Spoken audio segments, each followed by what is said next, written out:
اعوذ باللہ السمیع العلیم من الشیطان الرجیم بسم اللہ الرحمن الرحیم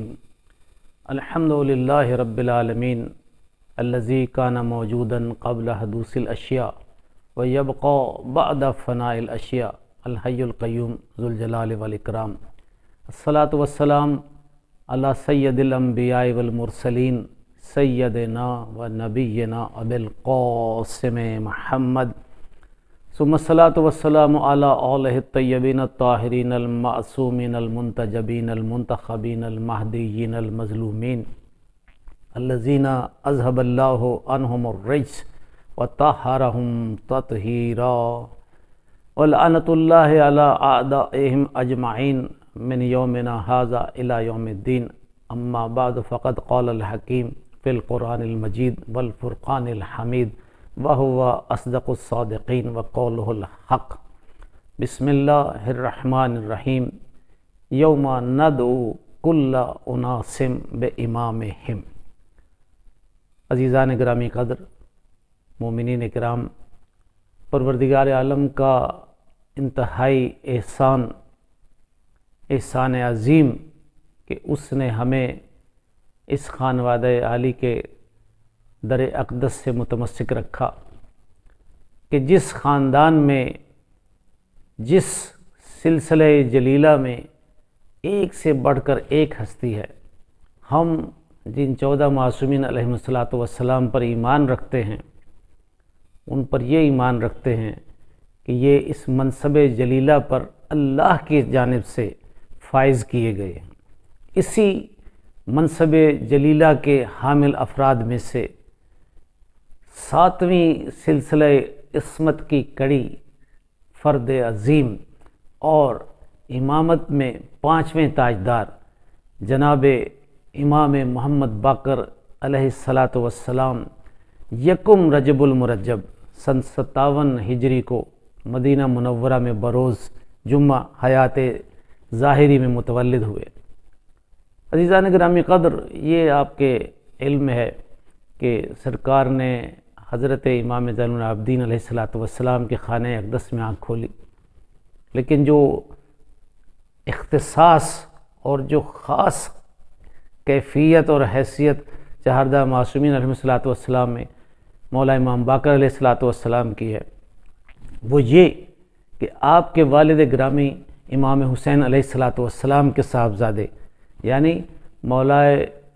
کائنات امیر المومنین علی ابن ابی طالب علیہ السلام کے پوتے امام زین العابدین علیہ السلام، لیکن آپ کی والدہ محترمہ ام عبداللہ جناب سیدہ فاطمہ بنت حسن ابن علی علیہ السلام، یعنی مولا کائنات آپ کے نانا بھی ہیں اور آپ کے دادا بھی۔ تو 14 معصومین میں یہ شرف کسی کو نہیں ملا کہ وہ آپ کی طرح قریشی، ہاشمی، علوی اور سید ہو۔ اور عزیزان گرامی قدر، جناب امام محمد باقر علیہ السلام کا ایک دوسرا اعزاز، وہ بھی 12 ائمہ میں سے کسی اور کو نہیں ملا۔ وہ کیا تھا کہ امام باقر علیہ السلام کو سرکار ختم مرتبت علیہ السلام نے خود سلام بھیجا تھا، اور روایات میں موجود ہے کہ آپ نے اپنے عظیم المرتبت صحابی جناب جابر ابن عبداللہ انصاری، جو راوی ہیں حدیث قصہ مبارکہ کے، ان کو یہ پیغام دیا تھا کہ جابر، جب تم میری نسل میں سے، میرے حسین کی اولاد میں سے، میرے اس شہزادے سے ملنا جس کا نام میرے نام جیسا محمد ہوگا اور اس کا لقب باقر ہوگا، تو اسے میرا سلام کہنا۔ روایات میں لکھا ہے کہ جناب جابر ابن عبداللہ انصاری کئی مرتبہ بیمار ہوئے، اور لوگوں نے کہا کہ جابر، اگر کوئی وصیت کرنا چاہتے ہو، اگر کچھ کہنا چاہتے ہو تو کہہ دو، لگتا ہے تمہارا وقت قریب آ گیا ہے۔ لیکن جناب جابر کو سرکار ختم مرتبت علیہ السلام کی اس حدیث پاک پر، سرکار کے اس فرمان پر یقین کامل تھا کہ جب تک میں سرکار کے شہزادے امام باقر علیہ السلام سے مل نہیں لوں گا اور ان کو سرکار ختم مرتبت علیہ السلام کا سلام اور پیغام نہ پہنچا دوں گا، مجھے موت آ نہیں سکتی۔ یہی واقعہ ہوا کہ جناب جابر جو آپ کی یاد میں تڑپتے اور ترستے رہتے تھے، ان کی بینائی جاتی رہی، اور روایت نے لکھا کہ ایک ایسی صورتحال آ گئی کہ ان کی بینائی جانے کے بعد جناب امام باقر علیہ السلام کو یاد کرتے رہتے، آپ کے نام پر بار بار آپ کو پکار کر آپ کے نام کی تسبیح کی طرح پڑھا کرتے، یا باقرو یا باقرو یا باقرو۔ روایت نے لکھا کہ امام زین العابدین علیہ السلام جب امام باقر کی حیات مبارک زندگی چند سال کی تھی تو لے کر جناب جابر کے پاس گئے، اور جناب جابر سے جب ملاقات کرائی تو کہا شہزادے جاؤ اپنے چچا کے سر اقدس کا بوسہ دو۔ جیسے ہی جناب امام محمد باقر علیہ السلام نے جناب جابر ابن عبداللہ انصاری کے سر اقدس کا بوسہ لیا، امام زین العابدین علیہ السلام نے ارشاد فرمایا جناب جابر یہ میرے بیٹے محمد باقر ہیں۔ سرکار حیران ہو کر خوشی سے جھوم اٹھے، چومنے لگے اور کہا شہزادے آپ کے لیے میں آپ کے جد نامدار سرکار ختم مرتبت رسول اللہ صلی اللہ علیہ وآلہ وسلم کا پیغام اور سلام لیے پھر رہا ہوں۔ کہا جابر آپ نے سلام پہنچا دیا، اب میری طرف سے بھی میری جد کو سلام ہو، اللہ آپ پر رحمتیں کرے۔ کہا اب تک جب میں اس پیغام کو لیے پھرتا رہا ہوں تو اب میں اس پیغام کو پہنچانے کے بعد اپنا کام مکمل کر چکا ہوں۔ امام باقر علیہ السلام نے صغیر سنی میں جناب جابر ابن عبداللہ انصاری کو فرمایا کہ جابر گھبرانا نہیں، ہم تمہاری شفاعت کے ذمہ دار ہیں۔ عزیزان گرامی قدر، یہ وہ عالی مرتبت خاندان ہے جس کا ایک ایک فرد اپنی مثال آپ ہے، اور جناب امام محمد باقر علیہ السلام سرکار کا اسم مبارک محمد بن علی علیہ السلام، اور یہ وہ اسم مبارک ہے جو پیغمبر اکرم علیہ السلام نے لوح محفوظ پر لکھی ہوئی ترتیب کے مطابق اپنے خاندان میں اپنے اصحاب کبار کے سامنے لوگوں کو تمام ائمہ کے نام بتا کر ایک ایک کا مرتبہ، ایک ایک کی منزلت بتائی، اور ہر ایک کے القاب سے لوگوں کو آگاہ کیا تاکہ آنے والی دنیا کسی وقت بھی یہ نہ کہہ سکے کہ ہم بے خبر تھے۔ پیغمبر علیہ السلام نے سرکار کو باقر کا لقب دیا۔ باقر ایک ایسا عظیم لفظ ہے جو عربی کی لغت منجد کے مطابق بقرہ سے مشتق ہے اور اسی کا اسم فاعل ہے، یعنی معنی یہ ہے کہ باقر اس ہستی کو کہتے ہیں جو کسی چیز کو کرید کر، کسی کو شک کر کے اس میں سے خزانے نکالے۔ یعنی جیسے کسان کھیتی باڑی کرتا ہے، وہ ہل چلاتا ہے، زمین کے سینے کو چیر کر دانے اناج سے کونپلیں اگتی ہیں اور وہ پھر زمین کو شگافتہ کر کے باہر آتی ہیں۔ جناب محمد باقر علیہ السلام کو ائمہ ہدیٰ علیہ السلام میں اتنا عظیم مرتبہ حاصل ہے کہ امام زین العابدین علیہ السلام جو کربلا میں گئے تو جناب امام باقر علیہ السلام کی حیات طیبہ اس وقت انتہائی صغیر سنی کے عالم میں، سرکار صرف 3 سال کے تھے۔ 3 سال کی عمر میں آپ نے کربلا کا وہ خون ریز مارکا اپنی آنکھوں سے دیکھا، اور جناب امام حسین علیہ السلام کی آغوش عاطفت میں آپ نے 3 سال گزارے۔ پھر واقع کربلا کے بعد امام زین العابدین علیہ السلام کے ساتھ رہے۔ امام محمد باقر علیہ السلام کے زمانے میں چونکہ اموی دنیا کی دیگر شورشوں کو نمٹنے میں مصروف رہے، اس لیے امام محمد باقر علیہ السلام کو یہ موقع ملا کہ آپ علوم آل محمد، علوم شریعت، علوم توحید و نبوت، علوم اسلام لوگوں میں پھیلا سکیں۔ روایتوں میں موجود ہے کہ ہزاروں کی تعداد میں لوگ ایسے تھے جو امام محمد باقر علیہ السلام کے سامنے زانو تلمذ طے کرتے اور آپ سے علمی پیاس بجھاتے۔ ایک سے بڑھ کر ایک شاگرد تھا، ایک شاگرد ایسے تھے کہ جن کے حوالوں سے ہزارہا احادیث مبارکہ روایات میں موجود ہے۔ امام محمد باقر علیہ السلام اپنے زمانے کے خلفاء کی رہنمائی بھی کرتے رہے، جن کو یہ ڈر تھا جہاں یہ آل محمد کے علوم لوگوں کی نظروں میں آتے رہے، لوگوں کے اذہان میں جاتے رہے، آل محمد کا یہ معیار، ان کا کردار اور ان کی تقدیس اگر لوگوں کے دلوں میں بیٹھتی رہی تو آل محمد کے گرد لوگ جمع نہ ہو جائیں اور کہیں حکومتوں کا خاتمہ نہ ہو جائے۔ لیکن وہ جب ضرورت پڑتی تھی تو وہ پھر آل محمد کے در سے رجوع کرتے تھے۔ یہی وجہ تھی کہ جب کبھی کسی خلیفہ کو، آپ کے دور میں تقریباً آپ کی حیات طیبہ میں اکثر اموی خلفاء تھے، یہی وجہ تھی کہ جب بھی کسی خلیفہ کو کوئی مشکل آئی، اس نے درباریوں سے پوچھا، جب کوئی حل نہ ملا تو پھر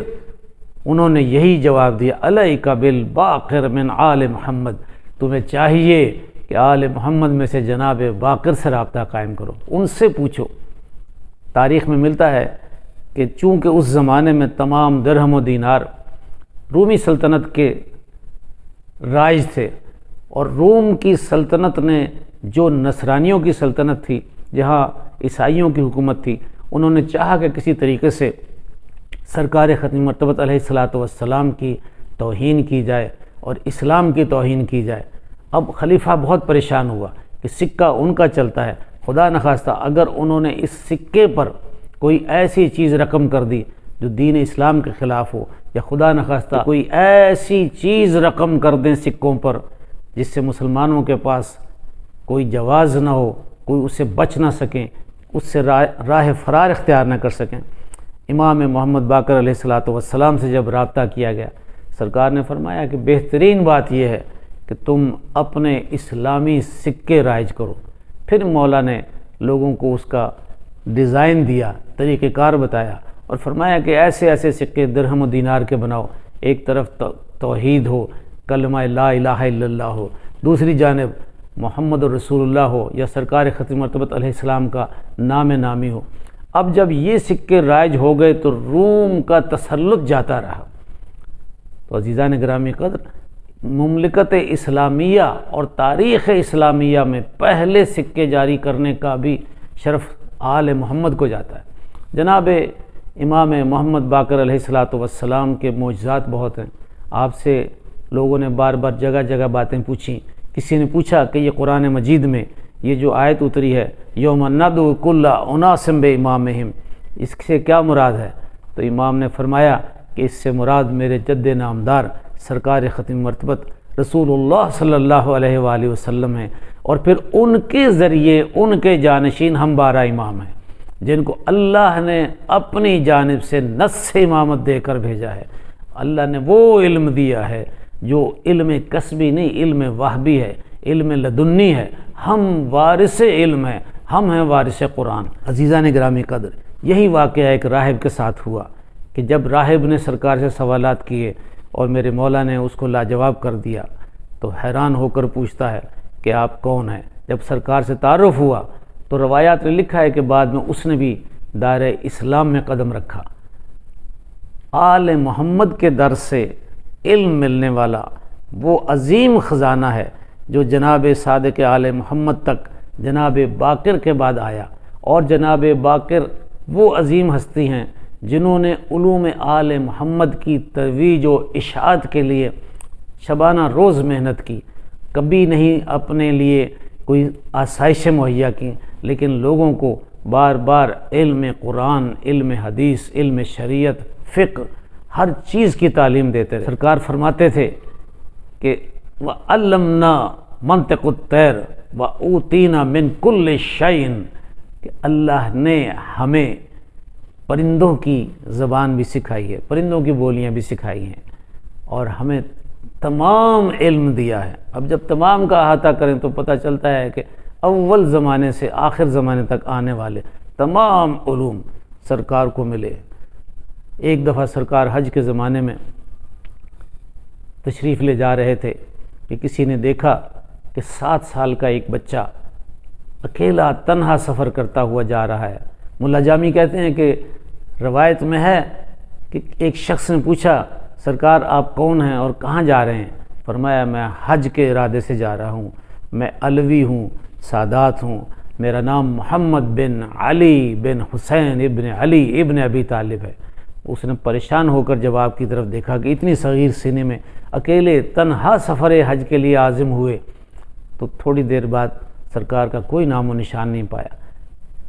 کہتا ہے کہ مجھے ایسا لگا کہ جیسے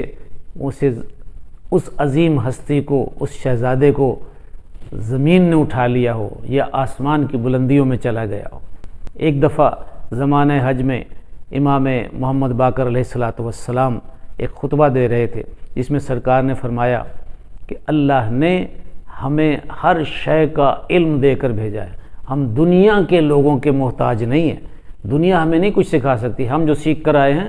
اللہ کی طرف سے سیکھ کے آئے ہیں۔ بس اموی خلیفہ نے یہ بات سنی، اسے ناگوار گزری، اس نے ایک منصوبہ بنایا کہ کسی طریقے سے امام کو بلا کر اپنے تئیں یہ سوچ رکھا تھا کہ خدا نخواستہ شرمندہ کرے گا۔ اس نے بلا کر کہا سرکار آج سب کے سب تیر اندازی کر رہے ہیں، آپ بھی تیر اندازی میں حصہ لیں۔ امام نے فرمایا کہ اول تو میں تیر اندازی کرتا نہیں، دوسری بات یہ کہ اب میری عمر نہیں، میں عمر رسیدہ ہو گیا ہوں، اب میرے بس کی بات نظر نہیں آتی ظاہراً یہ، اب مجھے تیر اندازی کرنے کے لیے اگر زحمت نہ دو تو بہتر ہے۔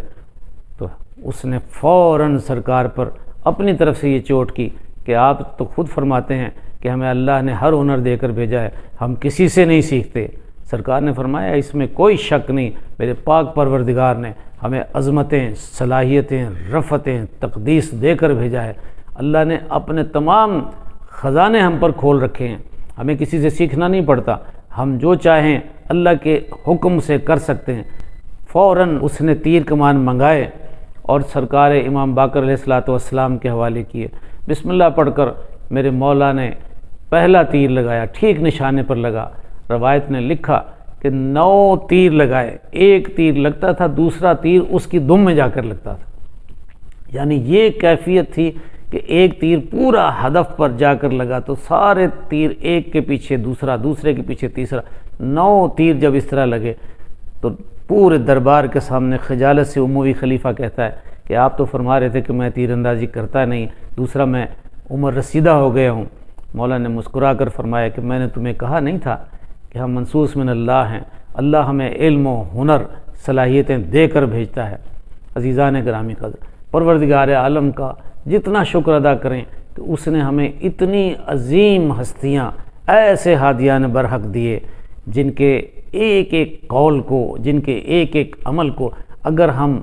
اپنے لیے مشعل راہ بنا کر نمونہ عمل بنا لیں تو اللہ کے کرم سے انشاءاللہ ہماری دنیا بھی آسان ہوگی، ہماری آخرت بھی آسان ہوگی۔ پروردگار عالم سے دعا ہے کہ پروردگار عالم ہم سب کو، بالخصوص مومنین گرامی قدر کو، بالخصوص شیعان حیدر کرار کو